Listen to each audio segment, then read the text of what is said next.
بسم اللہ الرحمن الرحیم، قسط نمبر 26۔ کاش چوتھا میں ہوتا۔ حضرت ابو طالب اکثر یہ کہا کرتے تھے، میں جانتا ہوں میرا بھتیجا جو کچھ کہتا ہے حق ہے۔ اگر مجھے یہ ڈر نہ ہوتا کہ قریش کی عورتیں مجھے شرم دلائیں گی تو میں ضرور ان کی پیروی قبول کر لیتا۔ عفیف کندی رضی اللہ عنہ ایک تاجر تھے۔ ان کا بیان ہے، اسلام قبول کرنے سے بہت پہلے میں ایک مرتبہ حج کے لیے آیا۔ تجارت کا کچھ مال خریدنے کے لیے میں عباس ابن عبد المطلب کے پاس گیا۔ وہ میرے دوست تھے اور یمن سے اکثر عطر خرید کر لاتے تھے، پھر حج کے موسم میں مکہ میں فروخت کرتے تھے۔ میں ان کے ساتھ مینا میں بیٹھا تھا کہ ایک نوجوان آیا۔ اس نے غروب ہوتے سورج کی طرف غور سے دیکھا۔ جب اس نے دیکھ لیا کہ سورج غروب ہو چکا ہے تو اس نے بہت اہتمام سے وضو کیا، پھر نماز پڑھنے لگا، یعنی کعبے کی طرف منہ کر کے۔ پھر ایک لڑکا آیا جو بالغ ہونے کے قریب تھا۔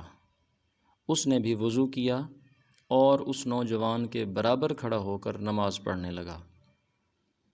پھر ایک عورت خیمے سے نکلی اور ان دونوں کے پیچھے نماز کی نیت باندھ کر کھڑی ہو گئی۔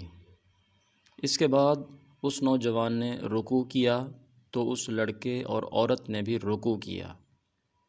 نوجوان سجدے میں گیا تو وہ دونوں بھی سجدے میں چلے گئے۔ یہ منظر دیکھ کر میں نے عباس بن عبد المطلب سے پوچھا، عباس، یہ کیا ہو رہا ہے؟ انہوں نے بتایا، یہ میرے بھائی عبداللہ کے بیٹے کا دین ہے۔ محمد صلی اللہ علیہ وآلہ وسلم کا دعویٰ ہے کہ اللہ تعالیٰ نے انہیں پیغمبر بنا کر بھیجا ہے۔ یہ لڑکا میرا بھتیجا علی ابن ابی طالب ہے اور یہ عورت محمد صلی اللہ علیہ وسلم کی بیوی خدیجہ ہے۔ یہ عفیف کندی رضی اللہ عنہ بعد میں مسلمان ہوئے تو کہا کرتے تھے، کاش اس وقت ان میں چوتھا آدمی میں ہوتا۔ اس واقعے کے وقت غالباً حضرت زید بن حارثہ اور حضرت ابوبکر صدیق رضی اللہ عنہما وہاں موجود نہیں تھے، اگرچہ اس وقت تک یہ دونوں بھی مسلمان ہو چکے تھے۔ حضرت زید بن حارثہ رضی اللہ عنہ غلاموں میں سب سے پہلے ایمان لائے تھے۔ یہ حضور صلی اللہ علیہ وآلہ وسلم کے آزاد کردہ غلام تھے۔ پہلے یہ حضرت خدیجہ رضی اللہ عنہا کے غلام تھے۔ شادی کے بعد انہوں نے زید بن حارثہ رضی اللہ عنہ کو آپ صلی اللہ علیہ وسلم کی غلامی میں دے دیا تھا۔ یہ غلام کس طرح بنے، یہ بھی سن لیں۔ جاہلیت کے زمانے میں ان کی والدہ انہیں لیے اپنے ماں باپ کے ہاں جا رہی تھی کہ قافلے کو لوٹ لیا گیا۔ ڈاکو ان کے بیٹے زید بن حارثہ رضی اللہ عنہ کو بھی لے گئے۔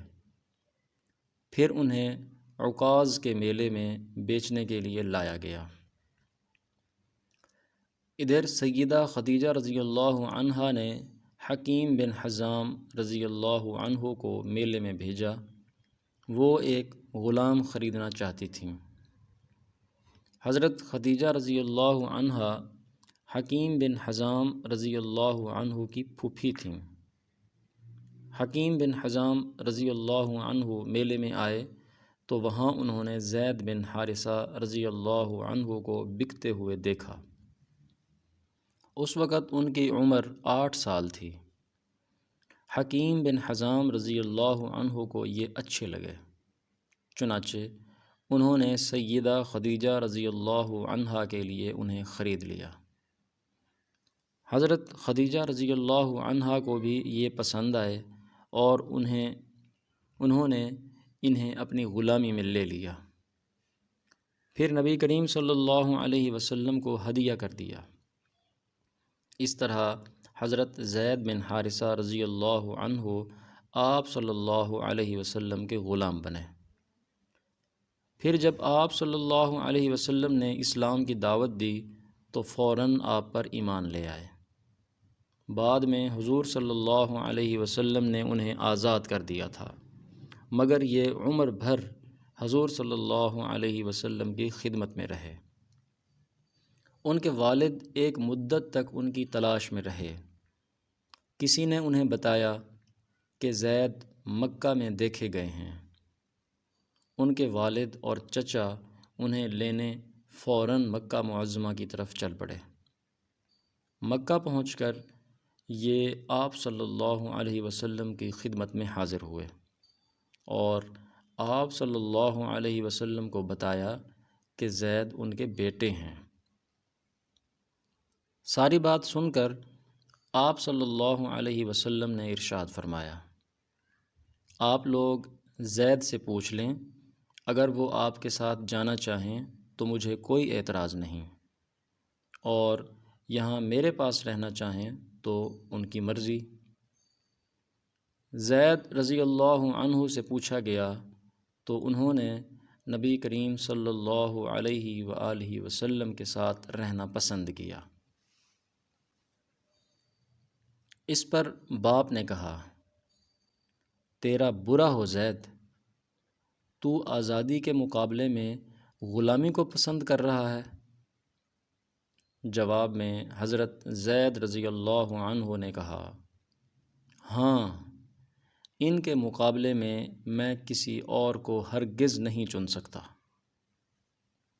آپ صلی اللہ علیہ وآلہ وسلم نے حضرت زید رضی اللہ عنہ کی یہ بات سنی تو حضرت زید کو فوراً حجر اسود کے پاس لے گئے اور اعلان فرمایا، آج سے زید میرا بیٹا ہے۔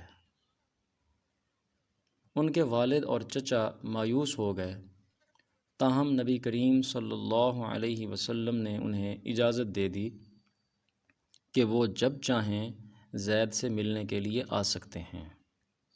چنانچہ وہ ملنے کے لیے آتے رہے۔ تو یہ تھے حضرت زید بن حارثہ رضی اللہ عنہ، جو غلاموں میں سب سے پہلے ایمان لائے۔ حضرت زید رضی اللہ عنہ وہ واحد صحابی ہیں جن کا قرآن کریم میں نام لے کر ذکر کیا گیا ہے۔ سیرت کا یہ مبارک سلسلہ جاری ہے۔ آپ سے گزارش ہے کہ چینل کو سبسکرائب کریں، ویڈیو کو لائک کریں اور اسے دوستوں کو شیئر کریں۔